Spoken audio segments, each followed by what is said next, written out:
kita akan membaca kitab yang diberikan atau dihadiahkan Tahir yang bernama Ni'matul Uzma fi Bayani Asma'il Husna, nikmat yang agung, yang besar pada masalah menjelaskan tentang nama-nama Allah yang indah. Kitab ini disusun oleh Syekhul Al-Mukarram Al-Fadil, guru kita Al-Mukarram Al-Fadil Kiai Haji Muhammad Bakhit bin Kiai Haji Ahmad Mungni. Semoga Allah Subhanahu wa taala memberikan kesehatan kepada beliau, umur yang panjang, dan senantiasa terus memberikan manfaat, memberikan pelajaran kepada kita. Amin ya rabbal alamin. Assalamualaikum warahmatullahi wabarakatuh. Alhamdulillahirabbil alamin. Wassalatu wassalamu ala sayyidina Muhammadin wa ala alihi wa sahbihi ajma'in. Rabbi shrah li sadri wa yassir li amri wa hlul 'uqdatam min lisani yafqahu qawli. Rabbi zidna ilma warzuqna fahma. Amin ya rabbal alamin. Alhamdulillah, puji syukur kepada Allah Subhanahu wa taala yang telah memberikan kepada kita nikmat. Mudah-mudahan dengan nikmat itu kita bisa semakin bersyukur kepada Allah Subhanahu wa taala, dan dengan nikmat yang Allah berikan itu, nikmat-nikmat tersebut menjadi manfaat buat kita. Diberikan nikmat waktu, kita bisa memanfaatkan waktu tersebut di dalam kebaikan. Diberikan nikmat berupa harta, semoga harta itu justru menyelamatkan kita nanti di akhirat.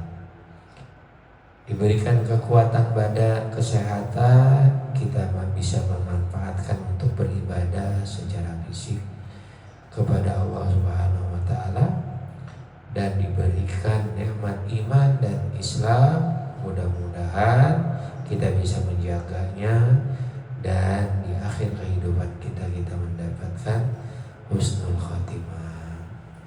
Amin ya rabbal alamin. Dan juga kita tidak lupa memohon kepada Allah, berdoa mudah-mudahan iman kita semakin meningkat, iman kita semakin menguat, kemudian amal kita semakin bagus. Hadirin wal hadirat yang dimuliakan Allah Subhanahu wa taala, kita bacakan mukaddimah sedikit. Mudah-mudahan mukaddimah yang ditulis oleh pengarang kitab Tuan Guru Haji Bakhit, ya, kita bisa mendapatkan faedah, mendapatkan barokahnya, ya. Qala al-musannif rahimahullahu ta'ala wa nafa'a bihi wa bi ulumihi fid dharain amin. Bismillahirrahmanirrahim. Alhamdulillahilladzi sama nafsahu bil asma'il husna. Asyhadu an la ilaha illallah wahdahu la syarika lah, rabbul ardi was sama'. Wa asyhadu anna sayyidana Muhammadan abduhu wa rasuluh, sayyidul anbiya. Allahumma salli wa sallim wa barik ala azkal azkiya, sayyidina wa maulana Muhammadin atqal atqiyai, wa ala alihi wa sahbihi wa dzurriyyatihi wa atba'ihi ila yaumil liqa. Amma ba'd. Allah Subhanahu wa taala berfirman, walillahi al-asma'ul husna fad'u biha wa dharul ladzina yulhiduna fi asma'ihi sayujzauna ma kanu ya'malun. Surah Al-A'raf ayat 180, yang artinya, dan Allah Subhanahu wa ta'ala memiliki nama-nama yang sangat indah. Walillahil asma'ul husna fad'u biha, maka berdoalah kepadanya dengan menyebut nama-nama itu.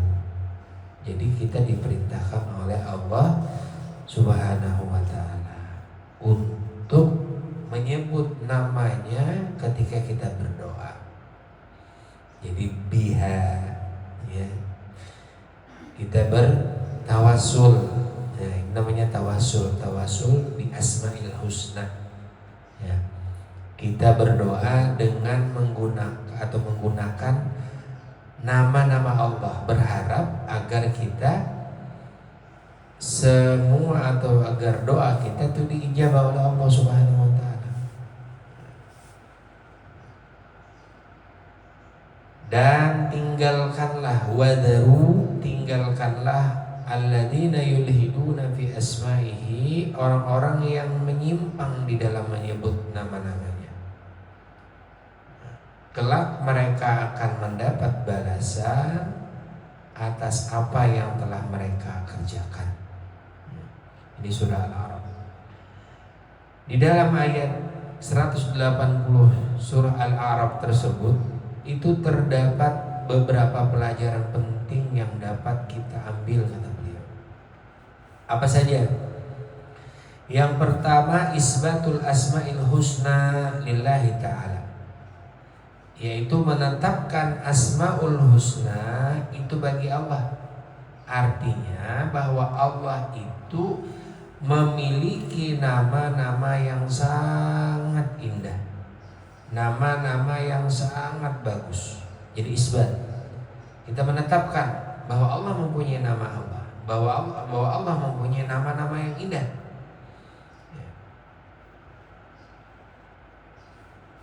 Banyak nama Allah kan, ada berapa? 99 ya, dengan tekan 100. Maka apa? Maka ada istilah di dalam bahasa Arab, kasratul asma itu kasratul iz, ya. Atau kasratul asma dalalah ala irtifa'il maqam.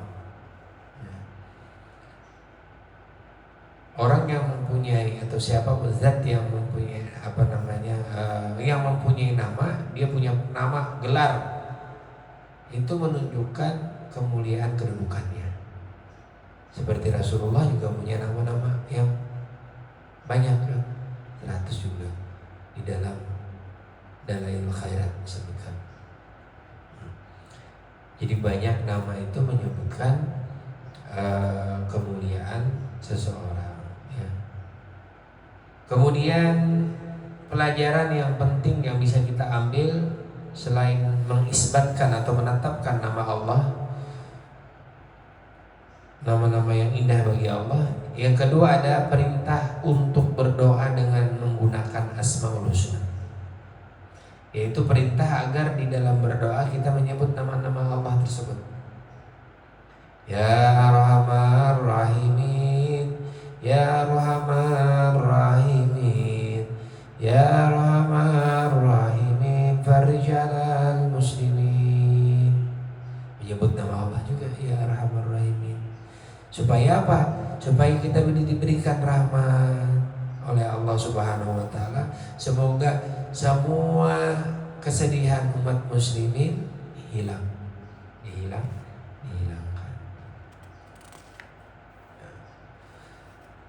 Jadi itu pelajaran yang kedua. Pelajaran ketiga yang bisa diambil adalah larangan untuk mengikuti orang-orang yang menyimpang dalam penggunaan Asmaul Husna. Jadi ada larangan untuk mengikuti. Jangan mengumpati orang-orang yang apa? Yang menyimpang di dalam penggunaan Asmaul Husna. Nanti penyimpangan disebutkan oleh beliau. Jadi setidaknya ada berapa tadi? 3 hal yang penting yang dapat kita ambil dari satu ayat tersebut, yaitu surah Al-A'raf ayat berapa tadi? 188.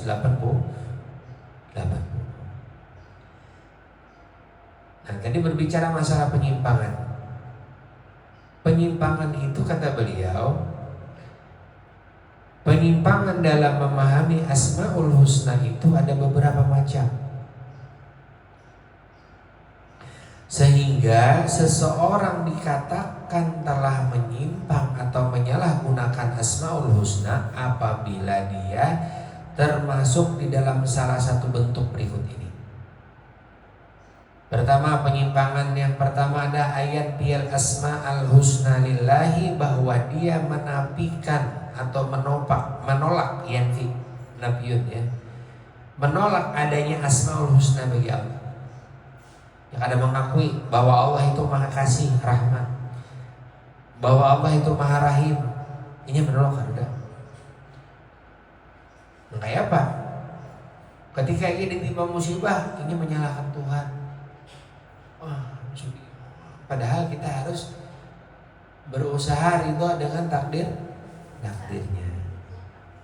Nah, itu dianggap sebagai penyimpangan, sekalipun secara lisan tidak ya, tapi pada hakikatnya dia menolak Asmaul Husna.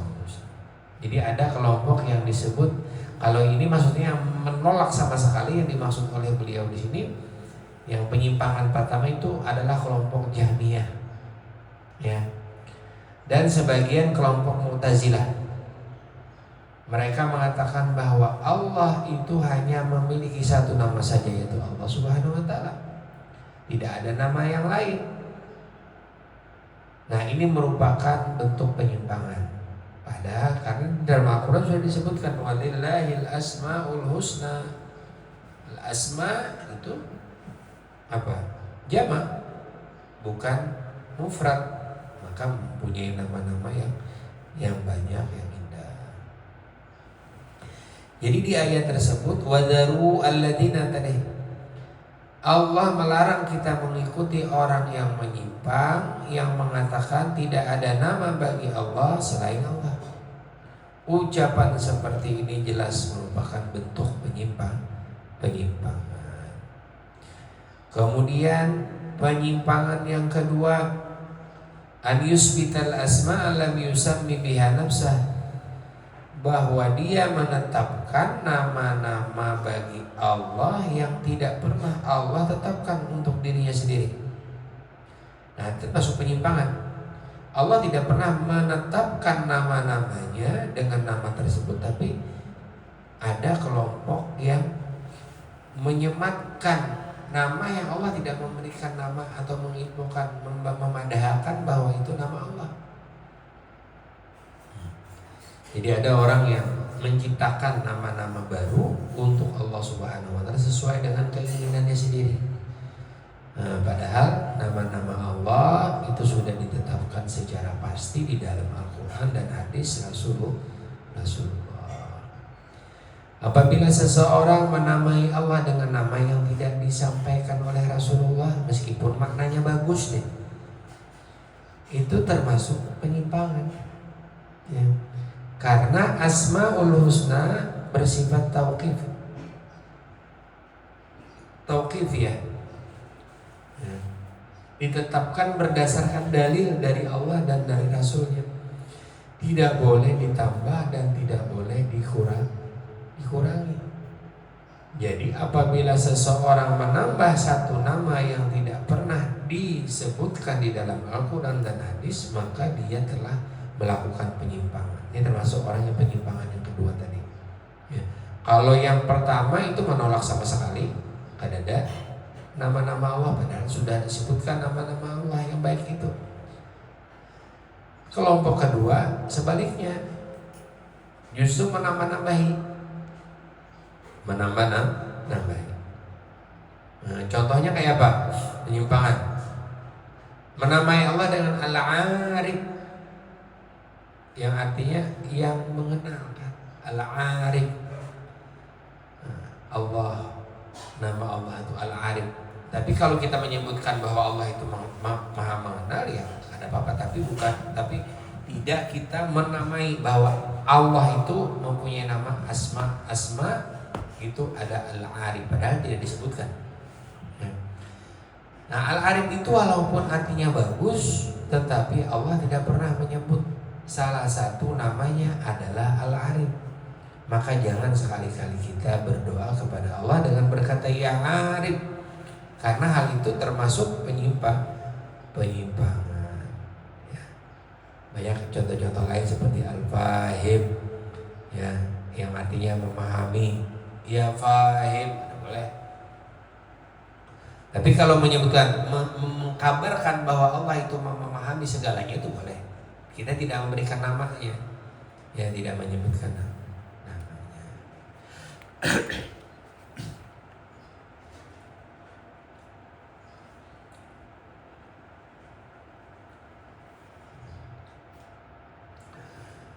Kemudian penyimpangan yang ketiga, tasmiyatul makhluk billah. Sudah. Ya. Penyimpangan yang ketiga, tasmiyatul makhluk billah, menamai makhluk Allah dengan nama Allah. Contohnya, ada seseorang yang menamai anaknya dengan nama Allah. Diisi anak digaraninya nama Allah. Misalnya dia bertasmiyah sama itu kaya waladi Allah. Kada boleh itu. Saya namakan kamu wahai anakku dengan nama Allah. Ini jelas merupakan penyimpangan terhadap Allah. Kada boleh. Makanya bila kita tuh baisi, kalau di Arab tuh diisi anak Abdurrahman, kada mau mengiau Rahmannya anaknya. Langsung Abdurrahman, ada abdunya, hambanya. Abdurrahman, Abdurrahim. Jangan Rahman. Itu mengiau apa? Sama menamai apa? Menamai seseorang itu sebagai nama Allah. Tapi kalau kebiasaan terbiasa kita, Rahman bukan berarti kita menamai Allah itu, menamai orang itu, menyebut atau memanggil itu dengan sebutan Rahman Allah. Ada maksudnya Abdurrahman. Iya.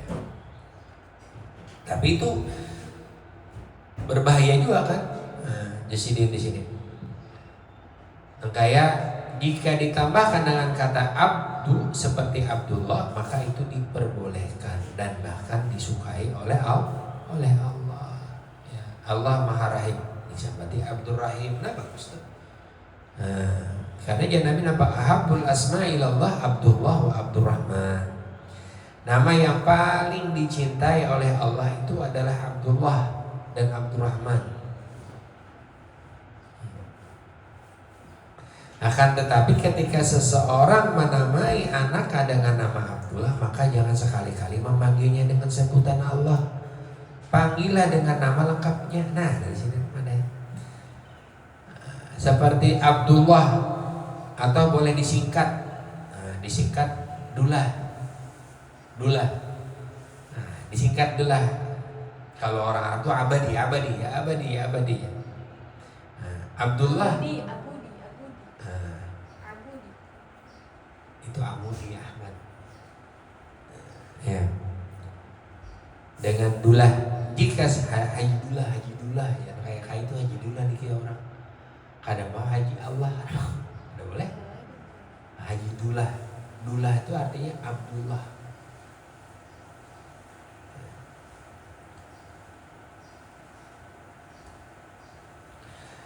Justru menyebut Allah itu hukumnya haram.